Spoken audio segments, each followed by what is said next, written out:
Well, British Columbians are still waiting to find out who is going to make up our provincial government. Now, Saturday's vote results could not be tighter. The NDP currently leading or elected in 46 ridings. That is elected in 40, leading in 6. The Conservatives are leading or elected in 45 ridings. That is also elected in 40, but leading in 5. The Greens hold the balance of power, projected elected in 2 seats. And now, according to Elections BC, there are roughly 49,000 mail-in and absentee ballots yet to be counted. There are also some very close races where Elections BC is still counting to determine whether there will be a winner, but there will likely be recounts as well. So for more on all of this, BC Conservative leader John Rustad has been good enough to join us in studio this morning. Good morning to you. Good morning. Thanks for having me on this morning. Thank you for being with us. I'm not in the habit of offering politicians congratulations, but I have to admit it is remarkable what you have managed to accomplish along with your party over a very short period of time. Yeah, I don't know if there's any other case in Canada where a political party has gone from 2% to potentially forming government in a year and a half. So it has been quite a journey for sure. Even people who say, he just took over BC United. I mean, BC United was elected with 28 seats as the BC Liberals in the last election, and here you are with 45. Yeah, there's certainly differences between us and the former party, but I think it shows a real appetite for change in BC, and that's, I think, what we've tapped into as part of the Conservative Party. When this started happening on Saturday night, what were you thinking? Were you expecting this? All the polls were pointing to a very tight race. Our internal polls were showing it was going to be very, very tight as well. We were pretty optimistic, though, that we would be able to do better in a few areas in the province. However, we also did better than expected in other areas of the province, so it kind of balanced out in terms of the actual vote. But we knew it was going to be tight, and so it's going to be very interesting to see what happens here over the next week. 3 of 4 seats in Richmond. What does that tell you?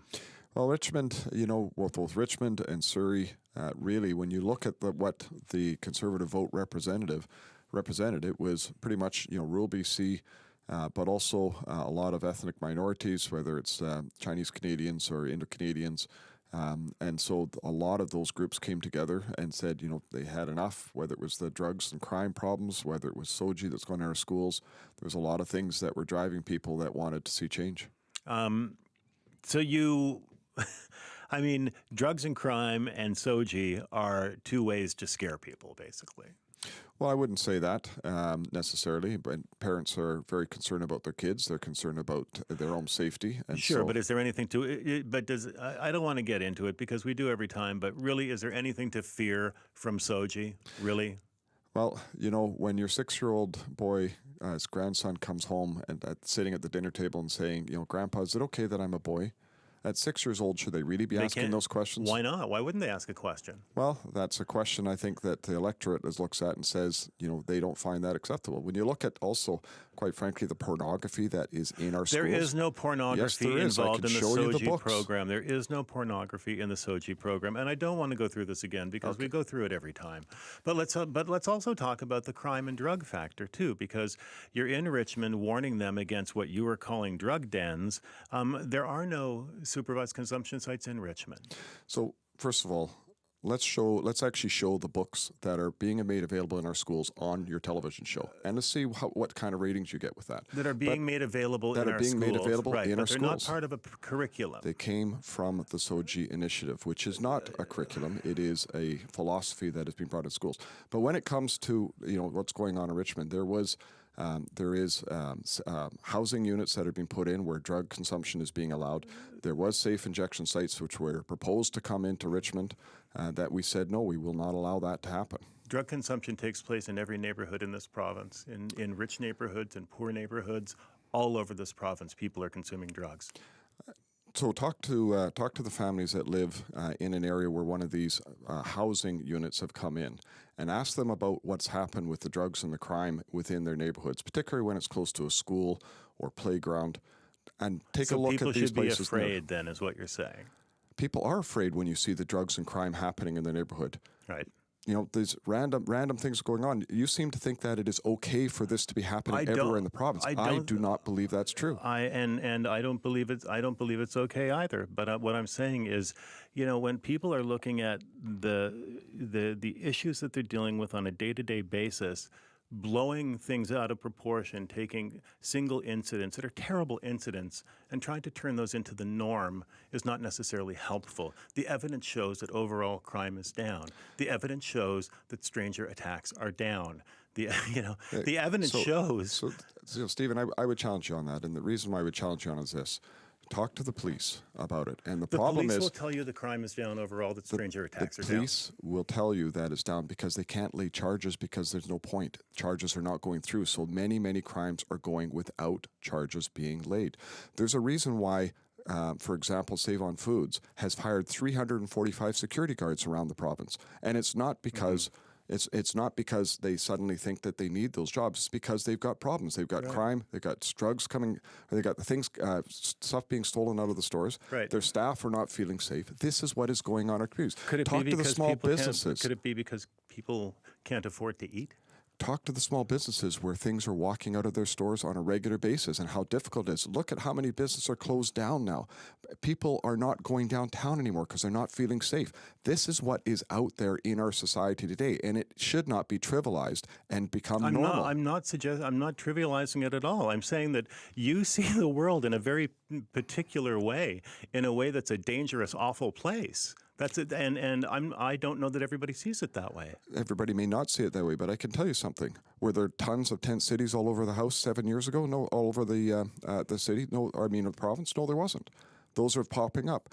Was there people doing drugs all over the place? No, it was more limited in various areas. Now there's drugs all over, for example, downtown Vancouver. There were 10 cities all over Vancouver 20 years ago when they built the Woodwards building. There were 10 cities at Science World. There were 10 cities in Victoria. They were not all over the place. No, they weren't. There have been 10 cities around for a very long time. There have been, but not to the same level. They proliferated all over the communities. I mean, you just drive down the Highway 1, you'll see them here and there and everywhere now. Those were never there 7 years ago. I understand. Let's talk about the election, and I do apologize for getting sidetracked there, but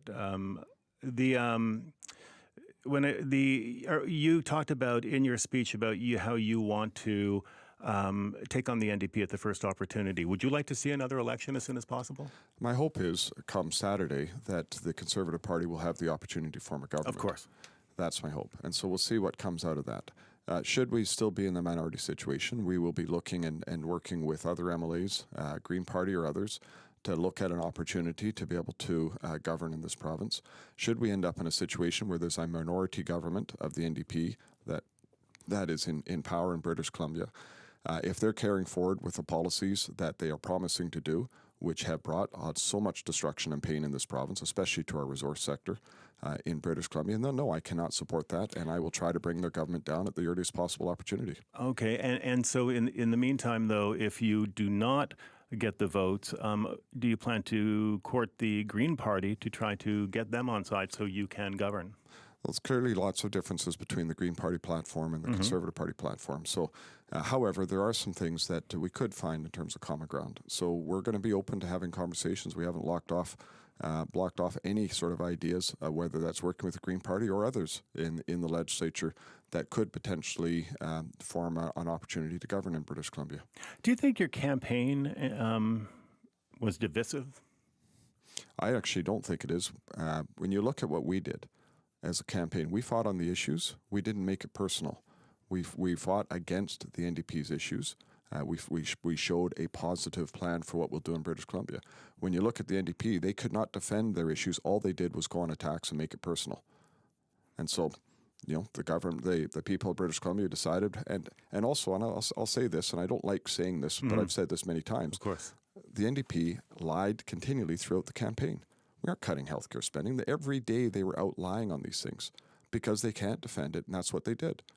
And you were telling the absolute truth about everything. No hyperbole, no exaggeration, no interpretation, nothing like that. We did not come out with outright lies like the NDP did, period. Brent Chapman got elected. You proud of him? As I mentioned before, there were things that Brent Chapman had said in the past that certainly aren't reflected in my values and not reflected as the Conservative Party values, but ultimately it was up to the people of So you're Surrey happy to South. have him as part of your It caucus? was up to the people of Surrey South to elect him. So you're happy to have him as part of your caucus, are you? That'll be something that we'll have to have a discussion as a caucus. But you personally, I mean, obviously you've been going around congratulating your candidates for a job well done. Have you congratulated? There are many of my candidates I haven't had the opportunity to speak with yet, including Brent. Right. But what I can say is this, I believe in democracy. And the people of South Surrey have decided that that's who they wanted as their representative. So that is who is representing South Surrey. Do you think the people of Surrey knew the whole story? The people of Surrey, I think the people of Knew who Surrey, Brent Chapman. I think the people of Surrey voted overwhelmingly for change and for common sense change. We took the vast majority of seats in Surrey, and quite frankly, we still may take another one. Right. In terms of the recount. I know the good people of Surrey are looking very much for the change that they want to see, both in our education system as well as crime and well as our economy, as well as getting rid of the carbon tax. So many things that we are hoping to be able to deliver, not to mention being able to deliver a third hospital in Surrey and so many other components that we were hoping to be able to do. John Rustad, I always enjoy speaking with you. Thank you so much. I really do. Thank you very much for having me on. Appreciate your time. Thank you. BC Conservative leader John Rustad.